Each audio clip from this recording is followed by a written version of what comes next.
Kia ora e te iwi e haere ake nei I te karare. Kua whakaritea e te rōpū tautoko ia ori ni kaipara. Kia haere rātou ki ngā kāinga puta noa I te rohe pōti o Tāmaki. Kia mārama pūa I ngā whānau me haere rātou ki hea ki te pōti. I whakapōrea rea tia te tau kume I wainganui ngā kaitono matua I te tūru o Tāmaki Makaurau I te marae o ngā whare wātea I Māngere I ngā pō. He ai ki te rangahau hou, te whare wānanga o tākau. Kāore ngā wāhine Māori I te tino manaaki hia e ngā rato ngā hauora e hāngai pūana ki ngā tai hema hema me te whakawhānau.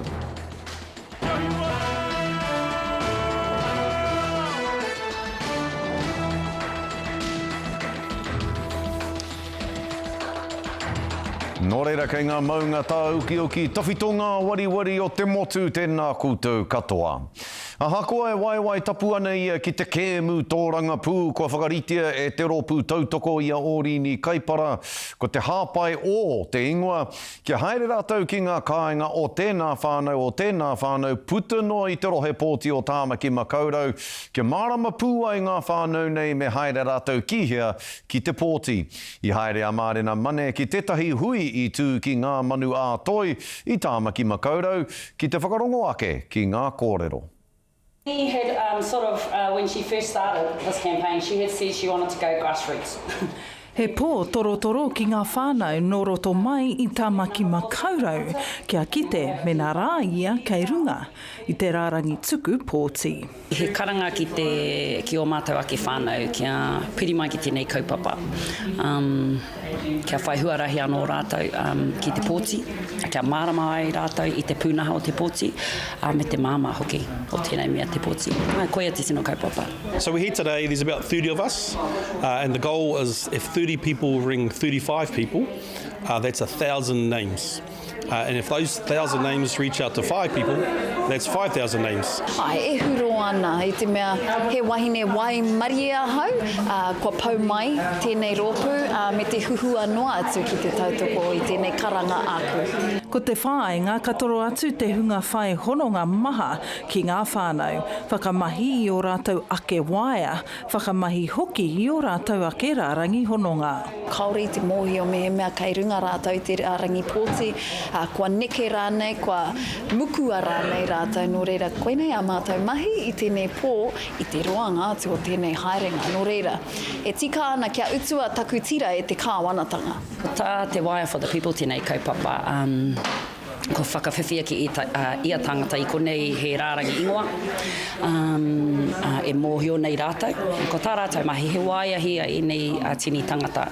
We're reaching out to everyone on our whānau list who are on our Māori roll just to make sure that you're enrolled to vote. He mea I runga I te aroha, me he kaumātua kei te whare, ka hia awhina, kai taraiwa, he upa, he wene, kaumātua, kia pai tā rātou haere atu ki te wāhi pōti. Ana kua hōrapa te pō raruraru, te pō nāna tanga hoki, puta noa I te hapori, I te rongo kōrero ko tangohia e te hi tāngata, mai te rārangi Māori.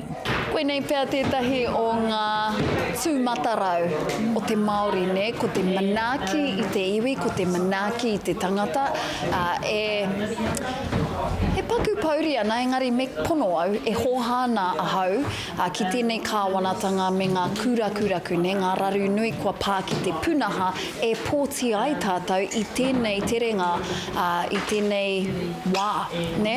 He ahara te mea e whakakōkiritia ana tēnei tima, o hāpai o. Haere tonu ana I runga I te karanga o te aroha.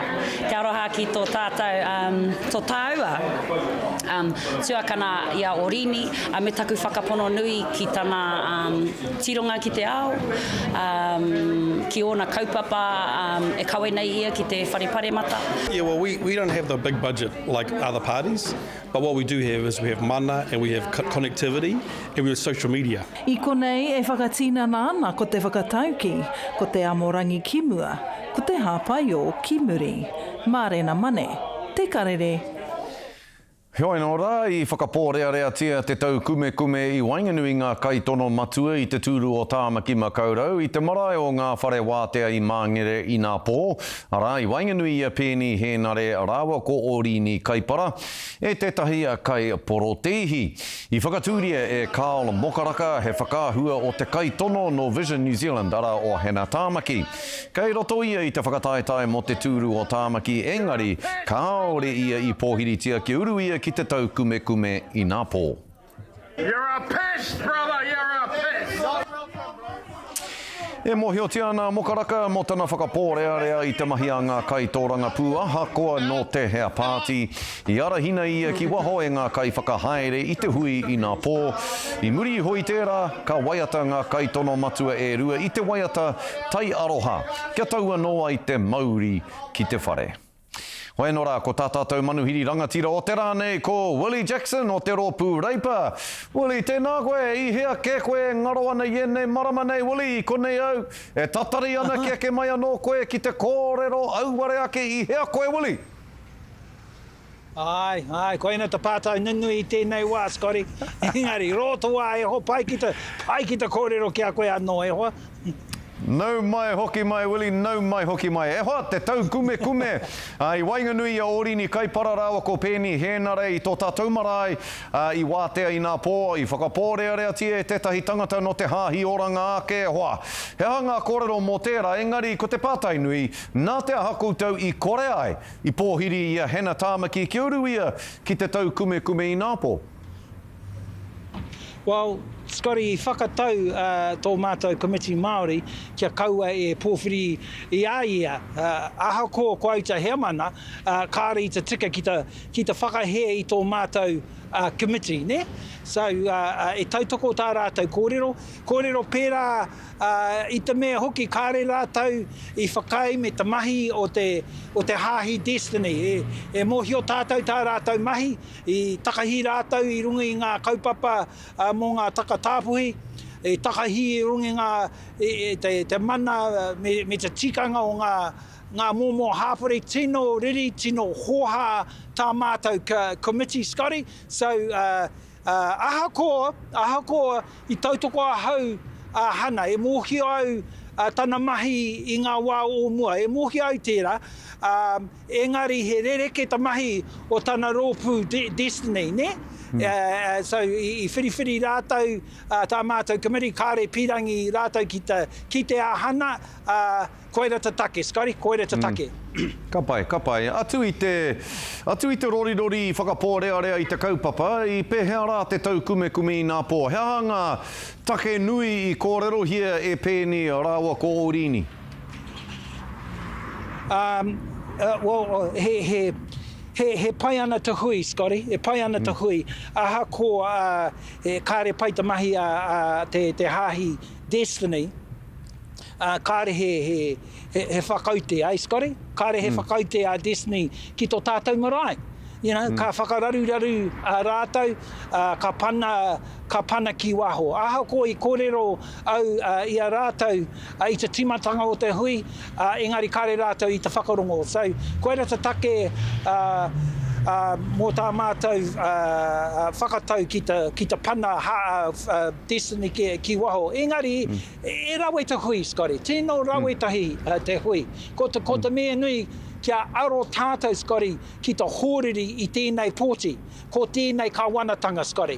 Aha ko e pirangi ana tātou ki te wiki tūri te tūru, ko te mea nui me whakaeke tēnei kāwanatanga. He ai, kei te takahi, kei te whakaeke rātou I runga ngā kaupapa katoa. So, tino tautoko te pāti Māori me te pāti Reipa I ngā pō. Aha ko te raruraru o destiny I ngā pō, he pō ātāhua, Scotty. Te hui tahi o tātou hāpuri me Labour me te pāti Māori e mōhio mātou te rautaki, Scotty. Kia aro I runga I te hōriri, ko wai tērā, ko tēnei kāwanatanga. Engari he tino rawe te wairua I ngā pō. Ka re kore i rawe te wairua i a tāhua te wairua i rungi te marae o ngā whare wātea i nā pō i te mea he marae pērā tērā marae o tātou he marae a tāhua te wairua a tāhua no hoki ngā whakahaere i rungi i tērā marae e kōrero ana koe mo te kāwanatanga me te hoariri te noho hoariri mai a tēnei kāwanatanga ki a tātou Willie ka mutu e kuare ana rātou ki a tātou o te ao Māori ki ngā tikanga Māori ki te reo Māori te uara o te tikanga Māori me te reo Māori engari kua whakaatu mai anō hoki te premier i tana kuare i te mea nāna te whakatau kia tū te kōwhiringa pōti o Tāmaki Makaurau i te wā tonu o te koronei hana tuatahi o Queenie ngā waihono i te pōehoa. Nō re pēhana o whakaaro Willie ki tā Luxon whakatau kia tū te pōtitanga nei hei te wā o te koronei hana. Wa karau mōhio au te kupu mō te opportunist. Hea tērā kupu, Scotty. Homai tērā kupu e mōhio e. Ko te kiri topatanga. Kia ora mō tērā.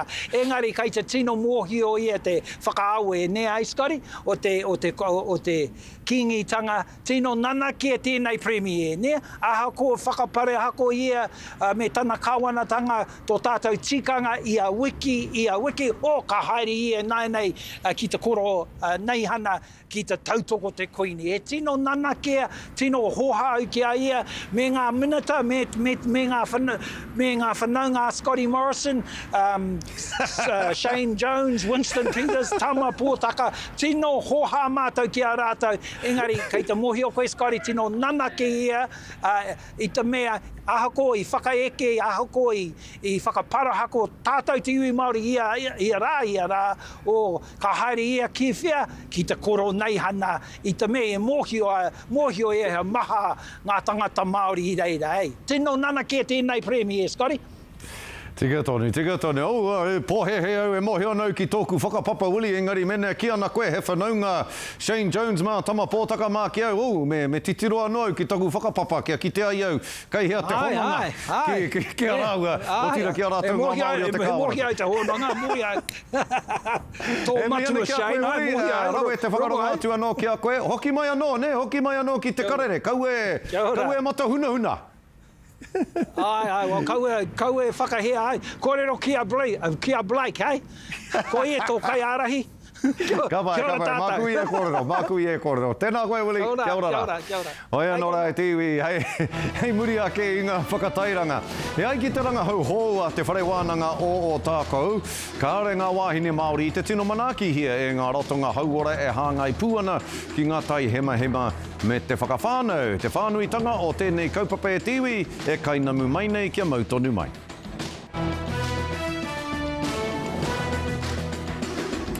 Hoki mai anō, hea i ki te ranga hau hō a te whare wānanga o tākou. Ka are ngā wāhine Māori te tino manaki hia e ngā ratonga hauora e hāngai pūana ki ngā tai hema me te whakawhānau. Ko te hua ka puta, ko te rangiruatanga, ko te kino ke atu hoki mo taku he o rātou hauora i roto i e rā momo āhuatanga. I whāia e te pua waitanga ki o tautahi he tikanga Māori i roto i tā rātou rangahau. Kua rua te kautau rātou e pērāna, kia hae, kia hānea ake ai, ngā whakaaro o ngā Māori kei te rangahaua e rātou. I puta mai he rangahau nā tākuta Chelsea Harris nō nai tahu i whakaatuhia nā wahine Māori i ngaro ai te mōhio mo o rātou oranga taihema. Telling patients, oh, you've got abnormal cell results on your cervical smear, but that's okay, we'll just test it again in a year. And that left wahine wondering, do I have cancer? Don't we need to do something further? E ai ki nā raraunga, kei te mate tonu nā wahine Māori i te mate paipai me te mate pukupuku o te waha whare tanata. Heoi anō, hei tinoa te whakamātautau. One wahine did say whanaungatanga was helpful. Often wahine were more comfortable with female staff, particularly wahine Māori. E mira hia anō nā whea ko pai, I ki te kona manakitana Māori te tino whaihua, kua ārahi ke tēnei manakitana ki te puawaitanga ki o tautahi. Ko te whānau ora, ahakoa ngā take o te wā, ko tō mātou kaupapa, ko te whakakoro ai I te whaiora me te whānau katoa. Nā te angitu o tēnei huarahi, kei te tuku a tākuta tānia huria I ngā pukenga ki ngā tākuta kia tika te manaaki ki te huna Māori. We've had 20 of our registered nurses go through that training program. There's mihi, there's whakawhanaungatanga, there's kaupapa and then a poroaki. And I think role modelling that in the clinical spaces is really, really important. He pai ake te whakawhanaungatanga, te manaakitanga, ngā tūhono, te kotahitanga me te whakamana I o rātou ake mana. Nā reira ko te manaaki me te whai mōhio nā putana pai, hei whakakapi I nā āputa hauora mō ngā wahine Māori. Lene ni tu I tu pau, te karere. Nā, ki te riki, kei te kāinga tonu nei te kapa wāhine o te karapu tamatoa rā ngā hine toa e whakatika ana ki te pakanga ki ngā Cronulla Sharks ki FMG Stadium Waikato a te hanarei e tū mai nei. Ko tētahi painga nui mo te kapa ko te oranga mai anō o te kai hautūara o Api Nichols. Kia hatia, ko tētahi e pi a tātā nei tēnei wā ko Peyton Takimoana. Ko ia nake o te kapa kua whai I ngā piro e toru I te kēmu kotahi. Ka mutu e rua ngā taima kua mahi pērā ia. Nā ko nā ko ia tētahi kei te kōtihi o te rārangi ingoa whai piro maha. He's the second player in NRLW history to score 2 hat-tricks in a season, so fantastic.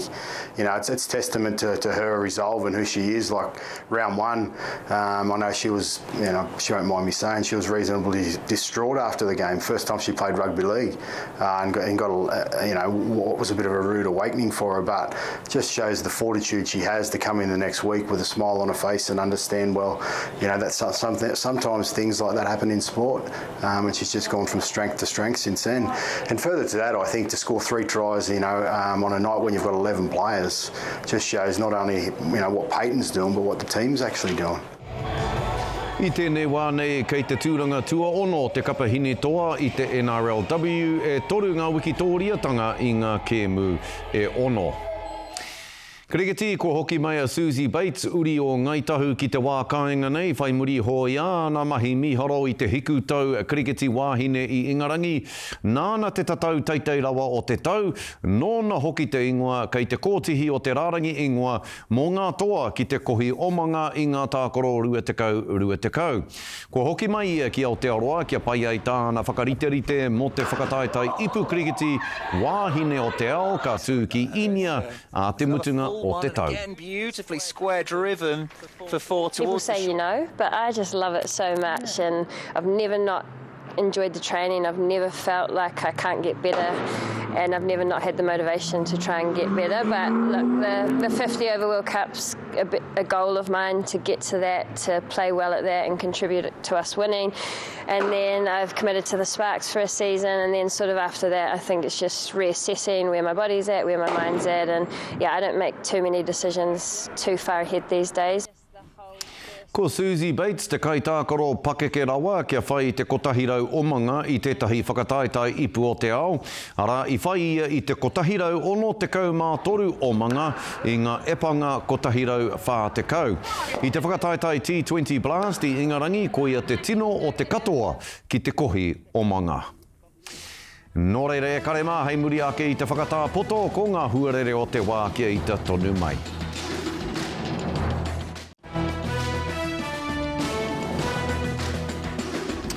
Wai nora e te iwi, te kauma iwa tau ki muri I tēnei rā tonu nei, ka whakawahia a kēngi tūheitia hei kēngi o te iwi Māori.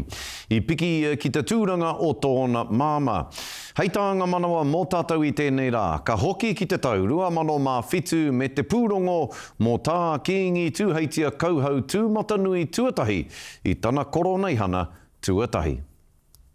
E ngā ariki o te moana nui a kiwa. E te kāwana te arana, e te Premier o Aotearoa, ngā rangatia o te motu, ngā mātā waka, ngā kārangatanga, e tau nei, tēnā koutou, tēnā koutou, tēnā koutou katoa.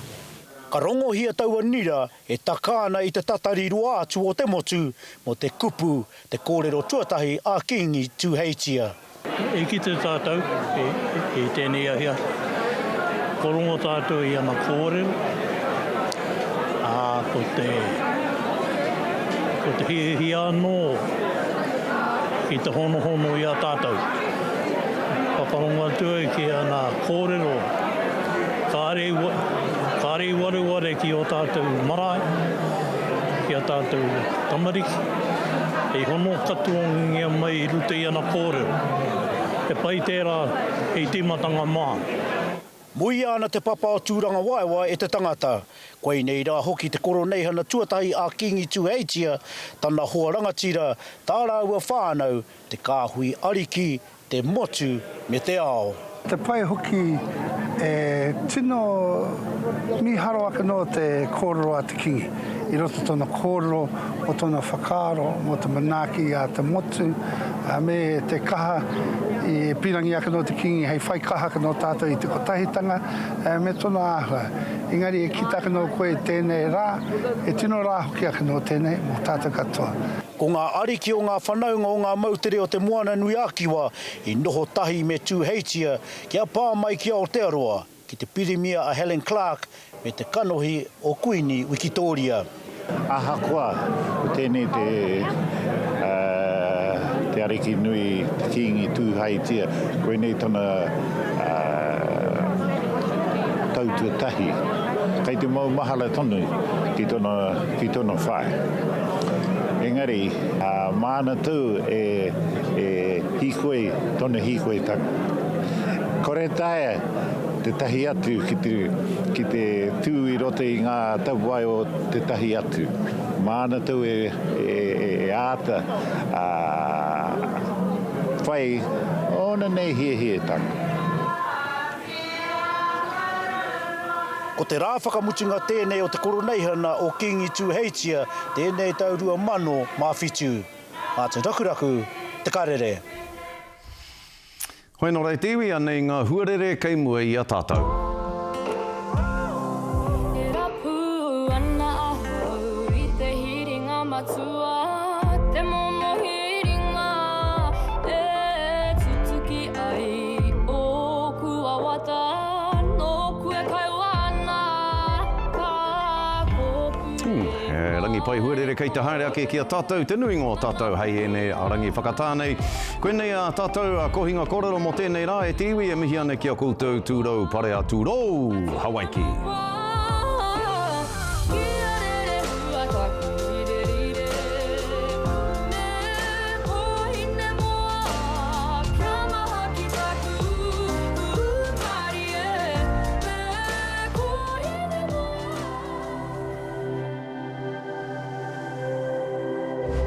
Ko te reo, te take.